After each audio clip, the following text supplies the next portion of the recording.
কাকে যে বিশ্বাস করি? কেন? কে আবার তোমার বিশ্বাস ভাঙলো? দুইজন দুইজনের বিশ্বাস ভাঙছে। ভাঙাভাঙি বাদ দাও, আমাকে ভেঙে বলো কি হয়েছে। দেখো, ইরানের পররাষ্ট্র মন্ত্রণালয়, তাদের সংসদের স্পিকার এবং তাদের রাষ্ট্রীয় গণমাধ্যম বলছে যে ট্রাম্পের সাথে এরকম কোনো আলোচনাই হয়নি। এটা একটা ভুয়া খবর, ট্রাম্পের ভাষায় ফেক নিউজ।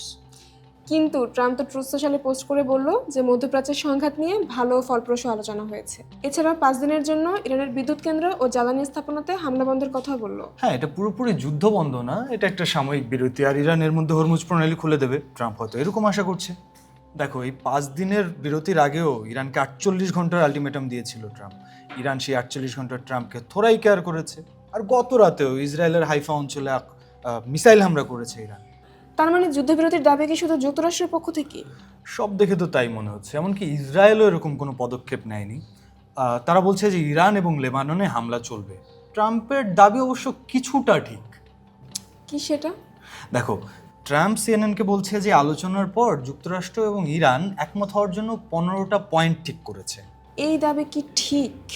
নিশ্চিত করে কিছু বলা যায় না, তবে ইরানের পররাষ্ট্র মন্ত্রণালয়ের কর্মরত একজন ব্যক্তি সিবিএসকে বলেছেন যে আলোচনার পূর্ব প্রস্তুতি হিসেবে তেহরান যুক্তরাষ্ট্রের কাছ থেকে কিছু পয়েন্ট পেয়েছে। কিন্তু ট্রাম্প তাহলে এমন দাবি কেন করলো, আর যুদ্ধ স্থগিত করার সিদ্ধান্তই বা কেন নিল? দেখো, এর অনেকগুলো কারণের কথা বলছেন বিশেষজ্ঞরা। যেমন গার্ডিয়ানের এডিটোরিয়ালে লেখা হয়েছে যে ট্রাম্পের এই সিদ্ধান্ত আসলে স্বীকারোক্তি যে তার দেয়া আলটিমেটাম ইরানকে দমানোর চেয়ে আমেরিকার অর্থনীতির জন্য বেশি ক্ষতিকর হতে পারত। একই সাথে ফাউন্ডেশন ফর ডিফেন্স অফ ডেমোক্রেসিসের senior fellow Behnam Ben Taleblu বলেছেন যে এটি একটি কৌশল যার লক্ষ্য হলো তেলের বাজারকে স্থিতিশীল করা এবং একই সময়ে আন্তর্জাতিক মহলে সমর্থন পাওয়ার জন্য কিছুটা সময় নেওয়া। একই সাথে অনেকেই বলছেন যে যেহেতু আমেরিকার সামনে মিড টার্ম নির্বাচন, তাই এর মধ্যেই তেলের দাম এবং জীবনযাত্রার ব্যয় বাড়াতে চান না ট্রাম্প। তোমার কি মনে হয় 5 দিন পর কি হবে? সেটা তো 5 দিন পর আমি তুমি সবাই দেখতে পারবো।